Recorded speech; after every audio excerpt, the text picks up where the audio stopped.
JMS 주일 말씀. 성령을 쫓아 행해라. 하나님과 성령님은 시간과 함께 이때 할 일을 다하며 가고 계십니다. 성령과 주를 머리 삼고 자기 할 일, 자기 위치에서 꼭 행하는 것, 꼭 그것을 찾아야 됩니다. 어떻게 뛰어야 될까요? 매일 성령을 쫓아서 성령에 사로잡혀 살아야 됩니다. 다른 쪽으로 생각이 가버리면 육적인 일 하나밖에 못하지만 성령에 사로잡혀 살다 보면 영육간에 행하게 됩니다. 목회자든 지도자든 목회자가 아니든 시대 복음을 중심에서 뛰지 않으면 힘이 없습니다. 성령을 쫓아 행하되 자기 할 일을 자기가 행해야 보람도 있고 힘도 있고 능력도 생기고 시대를 힘있게 살아갈 수 있다는 말입니다. 내가 이 불을 땅에 던지러 왔노니 이 불이 이미 붙었으면 내가 무엇을 원하리요? 이 불은 붙어야 됩니다. 본문은 바울 선생이 성서를 성령으로 감동받고 하나님 예수님의 지시에 의해서 기록된 말씀입니다. 그 시대뿐만 아니라 이 시대도 동일한 말씀으로 이 내용을 보니까 필요합니다. 형제들아, 너희가 자유를 위하여 부르심을 입었으나 신앙을 위해서 부르심을 입었다. 이것은 너희를 육체로 끝나게 부른 것이 아니다란 말입니다. 자유를 위해서 영혼을 부름받고 하나님 믿고 섬기기 위해서 끌어놓고 부름을 받았는데 육체의 소원을 이루고 끝나는 자들이 있습니다. 그것을 목적하고 하나님이 끌어놓은 것이 아닙니다. 말씀을 듣고 행하면 사망에서 끌어놓은 것과 같습니다. 이렇게 해서 끌어놓았는데 이것을 가지고 자기 육체의 소망을 이루는 자들이 있는데 그것은 아니며 육체를 위해서 쓰지 말라는 것입니다. 하나님을 사랑하고 창조한 목적, 시대 말씀을 주어서 끌어놨는데 자유된 몸이 되게 1978년부터 이스라엘 민족이 육신이 자유로 벗은 것 같이 우리들이 자유함을 얻음을 받은 것과 같습니다. 그런데 그것을 가지고 사업을 하는 일에, 출세를 하는 일에, 공부를 하는 일에, 연애하는 쪽으로, 명예 쪽으로 가는 자들이 있습니다. 그러나 그것이 계속 가지를 못하고 강을 건넜는데 강을 돌아가면서 막혀 또 강 가운데에 서 있는 사람과 똑같아요. 강 안에 있는 섬 안에 갇힌 자와 같은 입장이라는 것입니다. 하나님 창조 목적을 위해서 끌어놨는데 너희가 그러면 되겠냐? 이것은 절대 안 된다. 율법에는 내 이웃 사랑하기를 내 몸같이 하라 했죠? 만일 서로 물고 뜯는다면 멸망으로 가버린다.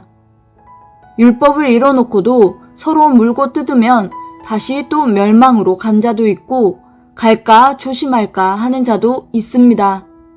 바울은 성령을 깨닫고 그 시대에 충분히 시대 말씀을 내놓을 만큼 깨달아 성령에 대한 이야기를 많이 했습니다. 육체의 소욕은 성령을 거스르고 성령의 소욕은 육체를 거스리니 이 둘이 서로 대적해서 너희가 원하는 것을 못하게 한다. 너희가 만일 성령에 인도하시는 바가 되면 율법 아래 있지를 아니한다. 신앙이 산 것은 엄청나게 복음을 들었기 때문에 살았지 그렇지 않았으면 신앙이 죽었습니다. 우상 숭배, 술수, 원수 맺고 분쟁, 시기, 분냄, 당 짓는 것, 불리함과 이단과 투기와 술 취함과 방탕하고 이 같은 것들이 너희에게 경계한 것 같이 경계하노니 이런 일을 하는 자들은 하나님 나라를 유업으로 받지 못한다 나와 있죠? 술 먹지 말라는 말도 나와 있네요. 신앙이 이리 갔다 저리 갔다 흔들리는 것, 이와 같이 이런 것도 하나의 영적 방탕이라고 볼 수 있어요. 사람이 따라가는 사람 따라서 달라집니다. 성령으로 행함이 무엇이냐? 성령은 때를 따라 하십니다. 전도서 3장 11절 때를 따라 해야 아름답다는 말이 있는데 성령은 꼭 때를 따라 하십니다. 반드시 제때 할 일이 있습니다. 신앙을 하면서 궁금한 것이 많죠? 몇 가지 답을 하셨는데 이 영상을 보신 분들은 어떤 게 궁금하신가요? 신의 존재를 어떻게 증명할 수 있나? 자기가 믿어야 답이 와요. 자기가 하나님을 믿어야 진실한 답이 옵니다. 본인이 믿고 따라야 증명하게 되어 있어요. 신은 왜 자신을 똑똑히 드러내지 않는가? 자기가 똑똑히 안 믿으니까 안 드러내십니다.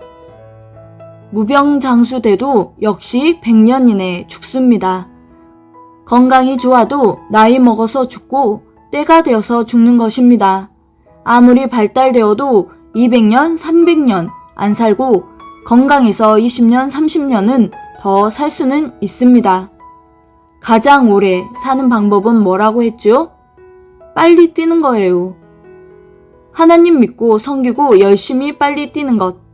이런 것들을 우리가 배웠으니까 신앙이 존재하고 있는 거예요. 성경의 말씀은 그 입장과 처지에 해당되게 봐야 됩니다. 학교 가서 공부할 때 자꾸 의문만 제출하면 문제가 하나도 안 풀리죠? 답을 찾아야 됩니다. 그래서 진리가 그렇게 중요합니다. 진리를 배우면 됩니다. 하나님 믿는 거랑 잘 살고 못 사는 것은 상관이 없어요. 하나님 믿는 사람은 신앙의 부자가 되었다는 것입니다. 못 푸는 게 있으면 그로 인해서 전진할 수 없는데 우리는 엄청난 것을 풀고 사는구나 하고 깨닫는 기회가 되어야겠습니다. 성령의 은혜로운 말씀을 주시고 해놓은 것 사용하는 때이며 얘기하는 때, 보여주는 때와 같이 감탄하며 돌리는 때로 그 말씀이 핵심입니다. 오늘의 미션, 때에 맞게 할 일 찾아 하기. 신앙이라는 것은 따라하는 신앙도 아니고 믿는 신앙도 아니고 기뻐하며 대화하며 즐거워하며 풀어주면서 이렇게 해서 가야 될 때라고 했습니다. 이런 때를 바로 전도서 통해서 알 수 있는데요. 때가 반드시 있다. 때에 따라 하라. 말씀하신 것을 깨닫고 영광을 돌리며 행하길 원하며 즐거운 시간 되세요.